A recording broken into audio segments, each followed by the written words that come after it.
नमस्कार दोस्तों, the उस्तवाल show में आपका फिर एक बार स्वागत है।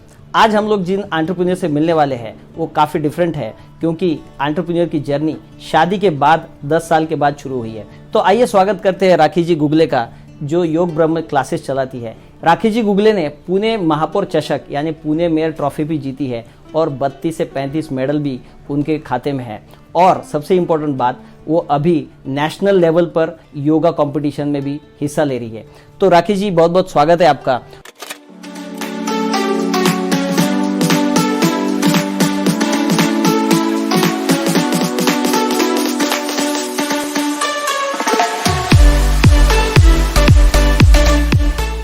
तो मुझे आप एक बात बताइए कि आपकी जो ये एंटरप्रेन्योर जर्नी है कैसे शुरू हुई और कहाँ से आपको प्रेरणा मिली कि आप भी एक एंटरप्रेन्योर बन सकती है। यस, सही में भैया, आप सभी को नमस्कार।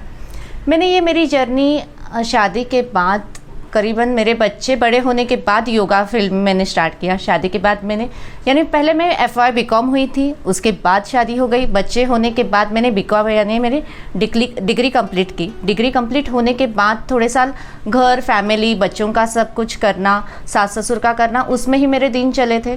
लेकिन जैसे जैसे बच्चे बड़े होने लगे, मुझे भी टाइम मिलने लगा।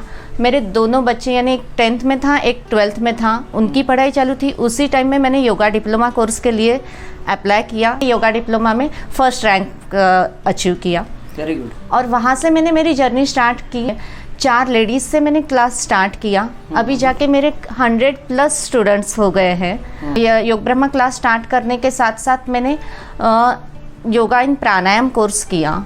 उसके साथ मैंने योगा इन गर्भ संस्कार, ये भी कोर्स कंप्लीट किया। ऐसे बेंगलोर का आप कर सकते हो, वो एक रिकॉग्नाइज संस्था है, स्वामी विवेकानंद योग संस्था, वहाँ का मैंने कोर्स किया। पुणे यूनिवर्सिटी से फिर मैंने 2 साल का MA योगा कॉलेज जाके, रेगुलर कॉलेज करके, यानी शादी के इतने साल बाद, इतना जनरेशन गैप, इतना पढ़ाई का गैप होने के बाद भी मैंने वो MA योगा कॉलेज रेगुलर करके किया। सब घर का संभालते हुए, कॉलेज करते हुए 9.4 CGP से पास आउट हुई हूँ। वाह, वेरी गुड।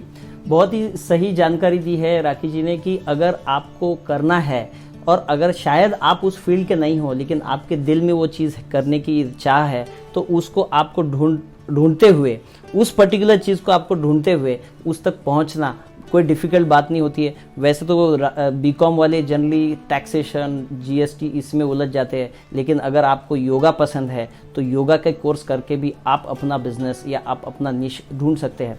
तो राखी जी, इस सारी जो जर्नी है आपकी, इस जर्नी में आपने कौन से चैलेंजेस फेस किए, या चीज़ वो चैलेंजेस को और वो प्रॉब्लम्स को आपने कैसे फेस किया और उसको कैसे आप उससे बाहर आई, उसके बारे में थोड़ा हमारे व्यूअर्स को बताइए। यस, बहुत ही डिफ़िकल्ट था मुझे ये जर्नी शुरू करना और इसमें आगे निकलना।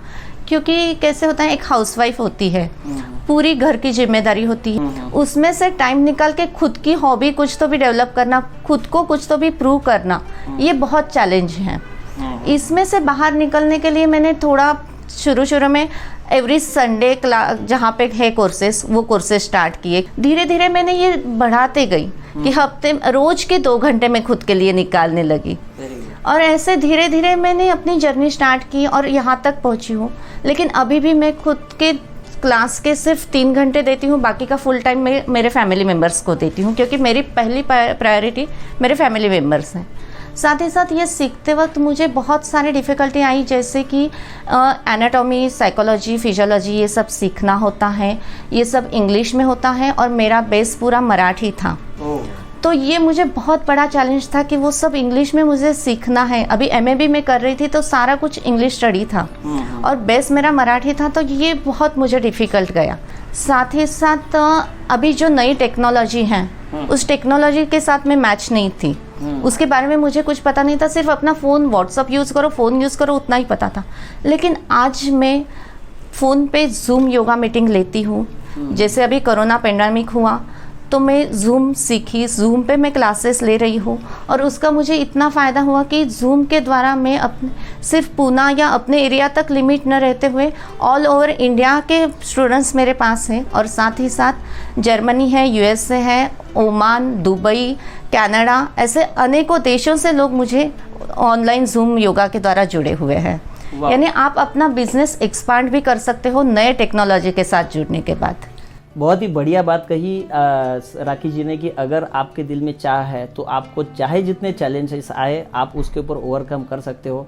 दूसरी सबसे इम्पोर्टेंट बात यहाँ पर मैं कहना चाहूँगा कि आपको अपनी फैमिली को प्रायोरिटाइज रखते हुए भी आप अपना बिजनेस शुरू कर सकते हो। मुझे लगता है बहुत सारी लेडीज़, बहुत सारी हाउसवाइफ्स के पास एक समय ऐसा हो जाता है, एक टाइम ऐसा आ जाता है कि उसके बाद हम बच्चे बड़े हो जाते हैं तो बहुत सारा टाइम होता है और हम लोग खाली दिमाग या खाली टाइम अननेसेसरी हमें डिप्रेस भी करता है।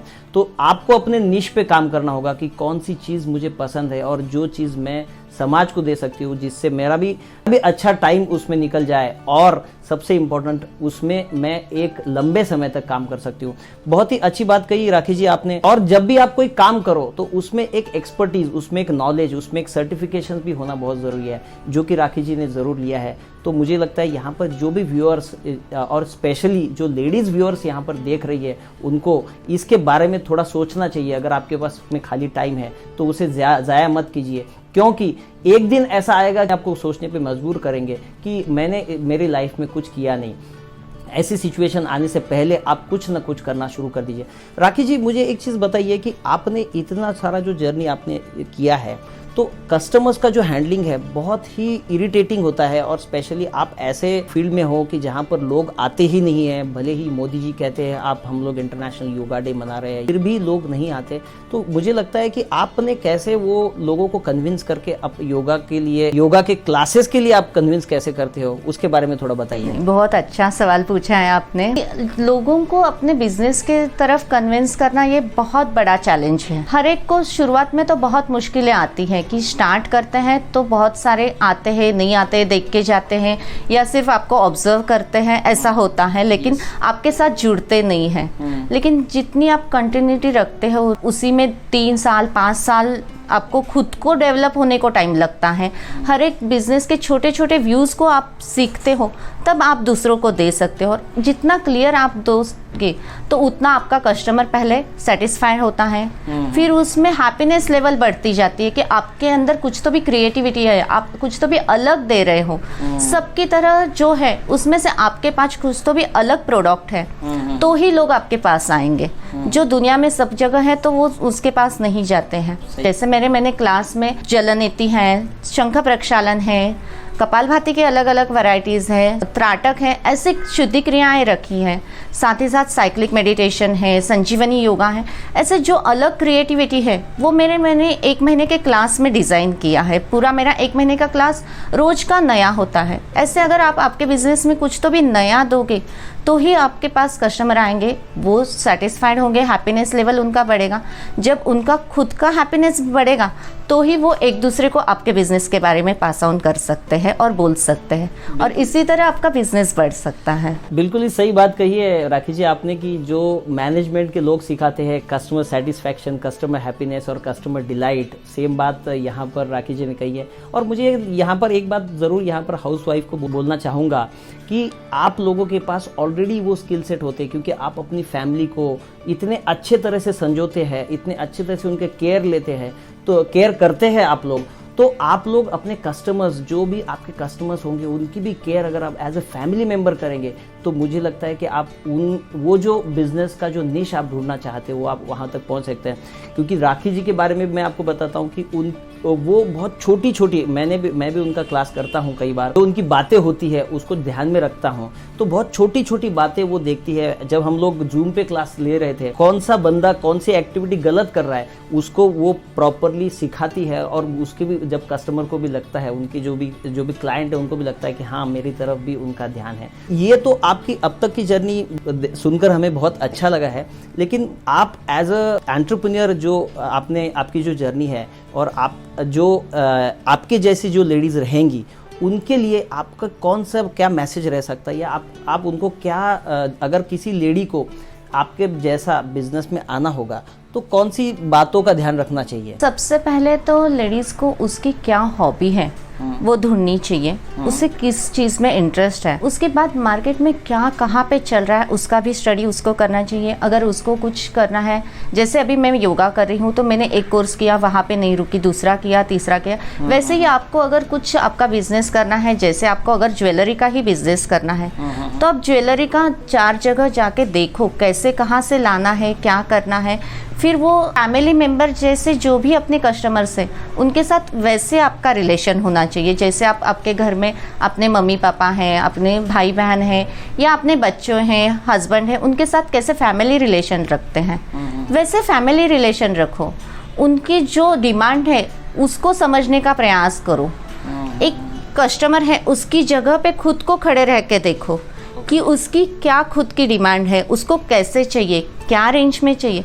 आप वैसा सोचोगे और वैसा देने का प्रयास करोगे और एक आपके अंदर कुछ तो भी यूनिकनेस चाहिए, सबसे कुछ तो भी अलग अपना क्रिएटिविटी चाहिए, तो वो आपका बिजनेस आगे इम्प्रूव हो सकता है। और हर एक बिजनेस में आपको 3 साल 5 साल तो भी डेडिकेशन देना चाहिए, उतना टाइम आपको स्पेंड करना चाहिए, तो आप उस बिजनेस के हर एक छोटे से छोटे पॉइंट्स को समझ सकते हो और उतना डिलीवर कर सकते हो, तो ही आप आगे सक्सेस बिजनेसमैन हो सकते हो। वेरी गुड, बहुत ही सही बात कही है राखी जी ने कि अगर आप अपने बिजनेस को 3 से 5 साल का होराइजन नहीं दे सकते तो शायद आप उस बिज़नेस में सक्सेसफुल नहीं हो सकते। राखी जी भी पिछले 10 साल से कंसिस्टेंटली योगा और योगा ही करती है। तो आप अगर आपको भी ऐसा कोई निश ढूंढना है तो ज़रूर आप ढूंढिए।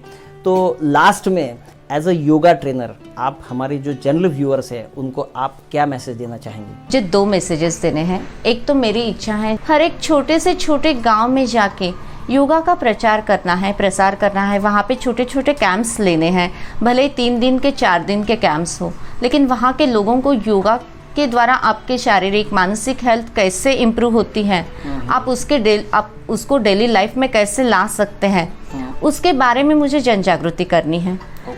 और सेकंड थिंग, अगर यहाँ के सभी लोग जो भी योगा के बारे में थोड़ा बहुत जानते हैं, जो भी सुन रहे हैं वो थोड़ा बहुत योगा के बारे में जानते हैं, लेकिन समय के अभाव से जिनको पूरे दिन में टाइम नहीं है, वो काम के बारे में बहुत उनकी भागम भाग चल रही है, तो सिर्फ अपने दिन के 5 मिनट वो निकाल सकते हैं और उसमें 12 सूर्य नमस्कार और 3 ओंकार कर सकते हैं। तो उनका पूरा नहीं तो थोड़ा तो हेल्थ बेनिफिट अच्छे से मिल सकता है, उनकी फ्लेक्सिबिलिटी इंप्रूव हो सकती है और साथ ही साथ ओंकार के करने से उनका मानसिक लेवल भी शांत रह सकता है।